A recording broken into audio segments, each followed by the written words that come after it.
Data science అంటే ఏంటి, data scientist అవ్వాలంటే రోడ్ మ్యాప్ ఏంటి, చివరిగా డేటా సైంటిస్ట్కి వచ్చే జీతం ఎంతో ఈ వీడియోలో మనం తెలుసుకుందాం. నమస్తే, నేను మీ కృష్ణ చైతన్య మండేలా, మీరు చూస్తున్నారు ఏఐ తెలుగు. డేటా సైన్స్ అంటే అర్థం ఏంటంటే డేటాని కలెక్ట్ చేసి, డేటాని అనలైజ్ చేసి, ఆ డేటా ద్వారా ప్యాటర్న్స్ని కనుక్కొని చివరిగా ఆ డేటా ద్వారా మనకి ఉపయోగపడే ఇన్సైట్స్ని తీసుకురావడమే. నథింగ్ బట్ డేటా సైంటిస్ట్ చేసే పని డేటా ద్వారా ఇన్సైట్స్ని తీసుకురావాలి. మరి ఈ ఇన్సైట్స్ అంటే ఏంటి? ఒక చిన్న ఎగ్జాంపుల్తో మీకు చెప్తాను. ఐపీఎల్ మనందరికీ బాగా తెలుసు. ఐపీఎల్లో ఒక బ్యాట్స్మెన్ యొక్క 100 మ్యాచ్ల డేటాని మనం కలెక్ట్ చేసాం. ఆ మ్యాచ్ల డేటా ద్వారా తెలిసింది ఏంటంటే ఈ బ్యాట్స్మెన్ స్పిన్ బౌలింగ్లో 6లు కొడుతున్నాడు, ఫాస్ట్ బౌలింగ్లో అవుట్ అయిపోతున్నాడు. అంటే ఇక్కడ మనకు తెలిసిన ఇన్సైట్ ఏంటి? ఈ బ్యాట్స్మెన్ ఫాస్ట్ బౌలింగ్ ఆడలేడు అని. ఎగ్జాక్ట్గా ఇన్సైట్ అంటే అర్థం ఏంటంటే ఒక పర్టికులర్ విషయం మీద డీప్ అండర్స్టాండింగ్నే మనకి ఇన్సైట్ అంటారు. అదే డేటా సైంటిస్టులు చేస్తారు. డేటా సైంటిస్టులు ఏం చేస్తారంటే ఒక బిజినెస్ ప్రాబ్లం ఏదైతే ఉంటుందో ఆ ప్రాబ్లంకి ఒక సొల్యూషన్ని కనిపెడతారు డేటా ద్వారా. ఇప్పుడు మీకు డేటా సైన్స్ ఎలా ఉపయోగపడుతుందో ఒక ఎగ్జాంపుల్లో చెప్తాను. ఇన్స్టాగ్రామ్ మనందరూ బాగా ఉపయోగిస్తాం. ఇన్స్టాగ్రామ్లో బాగా ఫేమస్ ఏంటి? రీల్స్. ఈ మధ్యన రీల్స్ తెగ చూస్తున్నాం కదా. ఇప్పుడు మీరు కామెడీ సంబంధించిన ఒక రీల్ చూసారనుకోండి, ఇన్స్టాగ్రామ్ వెంటనే మీకు ఇంకొక కామెడీ రీల్ని సజెస్ట్ చేస్తుంది. లేదు మీరు టెక్నాలజీ సంబంధించిన ఒక రీల్ చూస్తే దానికి సంబంధించిన రీల్ ఇంకొకటి సజెస్ట్ చేస్తుంది. ఇక్కడ ఏం చేస్తుంది ఇన్స్టాగ్రామ్? మీ ఇన్సైట్ని కనుక్కుంటుంది. మీకు నచ్చింది ఏదో డేటా ద్వారా కనుక్కుని మీకు అదే సజెస్ట్ చేస్తుంది. Nothing but Instagram me data ద్వారా మీకు ఇన్స్టాగ్రామ్ ఎడిక్ట్ అయ్యేలా చేస్తున్నారు. ఎగ్జాక్ట్గా ఇలానే యూట్యూబ్ కానీ, ఫేస్బుక్ కానీ, ట్విట్టర్ కానీ పనిచేస్తుంది అనమాట. డేటా ద్వారానే ఈ యాప్స్ అనేవి పనిచేస్తాయి అనమాట. ఇలా డేటా ద్వారా ఉపయోగపడే ఇన్సైట్స్ని తీసుకొచ్చే వాళ్ళే డేటా సైంటిస్టులు. ఇక మనం ప్రస్తుతం చూసుకున్నట్లయితే పాపులర్ టెక్నాలజీ ఏంటి?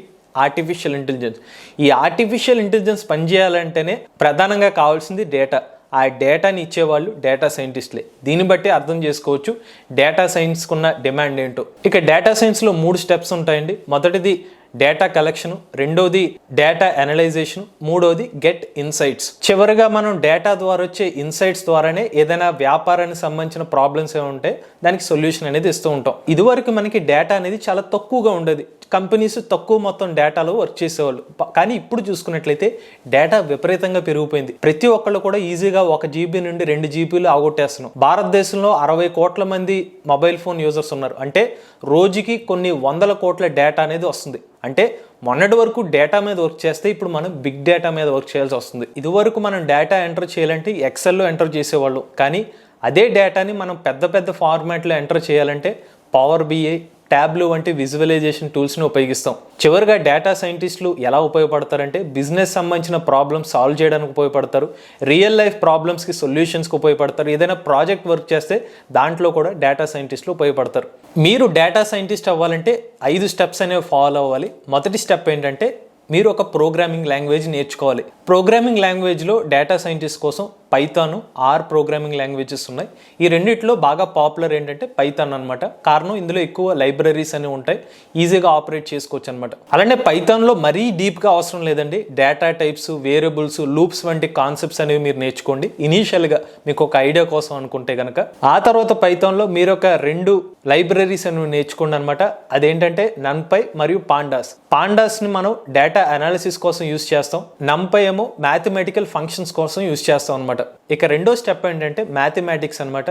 మ్యాథమెటిక్స్లో కూడా మీరు స్టాటిస్టిక్స్ అనేవి నేర్చుకోవాలి. ఈ స్టాటిస్టిక్స్ కూడా మీరు డీప్గా నేర్చుకోవాల్సిన అవసరం లేదు. మనం 10వ తరగతిలో తెలుసుకున్న స్టాటిస్టిక్స్లో మీన్, మోడ్, మీడియన్ ఈ 3 ఉన్నాయి చూడండి. వీటి గురించి నేర్చుకోవాలి. ప్రాబబిలిటీ, మీరు ఒక డై వేస్తే ప్రాబిలిటీ 1/6, లేదంటే ఒక కాయిన్ స్పిన్ చేస్తే బొమ్మ బొరుసు పడుతున్న 1/2. మన 10వ తరగతి ఇంటర్మీడియట్లో నేర్చుకున్న మ్యాథ్స్ సంబంధించినవి ఉంటాయి, ప్రాబిలిటీ 1/2.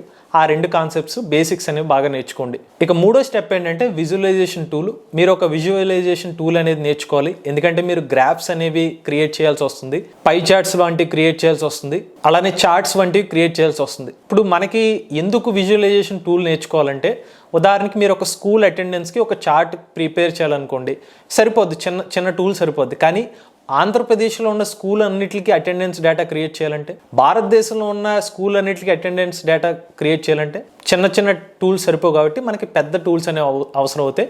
ఈ విజువలైజేషన్ టూల్స్లో కూడా 2 పాపులర్ టూల్స్ అనేవి ఎక్కువ ఉన్నాయన్నమాట. Tableau, power BI. ఈ రెండిట్లో ఏదో ఒక విజువలైజేషన్ టూల్ అనేది నేర్చుకోండి. ఇక 4వ స్టెప్ ఏంటంటే మెషిన్ లెర్నింగ్ గురించి నేర్చుకోండి. మెషిన్ లెర్నింగ్ గురించి ఎందుకు నేర్చుకోవాలంటే ఈ మధ్యకాలంలో చాలా కంపెనీస్ ఒక డేటా సైంటిస్ట్ని మెషిన్ లెర్నింగ్ ఇంజనీర్ కింద కూడా ఉపయోగించుకుంటున్నారు. మెషిన్ లెర్నింగ్ ఇంజనీర్ని డేటా సైంటిస్ట్ కింద కూడా ఉపయోగించుకుంటున్నారు. కాబట్టి మెషిన్ లెర్నింగ్ ఇంజనీర్ నాలెడ్జ్ కూడా మీకు వస్తే మంచిది. మెషిన్ లెర్నింగ్లో మీరు ఏదో ఒక అల్గారిథం నేర్చుకోండి. ఉదాహరణకి ఒక ఫేమస్ అల్గారిథం లీనియర్ రిగ్రెషన్, ఇలాగ ఏదో ఒక అల్గారిథం నేర్చుకుంటే బెటర్ అనమాట. ఇక చివరిగా 5వది ప్రాజెక్టు. మీరు ఇప్పుడు దాకా ఏదైతే నేర్చుకుంటారో డేటా సైంటిస్ట్ సంబంధించిన ప్రోగ్రామింగ్ కానీ డేటా విజువలైజేషన్ టూల్స్ కానీ ఇవన్నీ కూడా మీరు ఏదో ఒక చిన్న ప్రాజెక్ట్ చేయండి. ఆ ప్రాజెక్ట్ చేయడం వల్ల మీరు ఏదైతే రెజ్యూమ్ ఏదైతే ఉంటుందో దానికి వెయిట్ అనేది యాడ్ అవుతుంది అనమాట. మీకు కూడా కాన్ఫిడెన్స్ బిల్డ్ అవుతుంది. మీరు ప్రాజెక్ట్ వర్క్ చేయడానికి క్యాగిల్ అనే ఒక వెబ్సైట్ ఉంది. ఈ క్యాగిల్ వెబ్సైట్ని ఉపయోగించుకోండి. ఇందులో మీకు డేటా సెట్స్ అనేవి ఉపయోగపడతాయి. కొన్ని మోడల్స్ కూడా ఉంటాయి అనమాట. ప్రీబిల్ట్ మోడల్స్ ఉంటాయి. దాన్ని కూడా మీరు కోడ్ని డిప్లాయ్ చేసుకుని యూస్ చేసుకోవచ్చు. ఇవన్నీ ఫాలో అవుతే మీరు ఒక డేటా సైంటిస్ట్ అవ్వచ్చు అనమాట. అయితే గుర్తుపెట్టుకోవాల్సింది, మీరు మ్యాథ్స్ మీద మంచి నాలెడ్జ్ అనేది పెంచుకోండి. చివరిగా డేటా సైన్స్ సంబంధించిన ప్యాకేజ్ చూసుకున్నట్లయితే భారతదేశంలో యావరేజ్గా డేటా సైంటిస్ట్ యొక్క జీతం 13 లక్షల ప్యాకేజ్ అనేది ఇస్తున్నారు. ఈ ఉద్యోగాలు కూడా మనకి ఐటీ కంపెనీస్ నుంచి ఎక్కువ ఉద్యోగ అవకాశాలు వస్తున్నాయి. లొకేషన్స్ చూసుకున్నట్లయితే బెంగళూరు, చెన్నైలో ఎక్కువగా ఉద్యోగ అవకాశాలు అనేవి లభిస్తున్నాయి.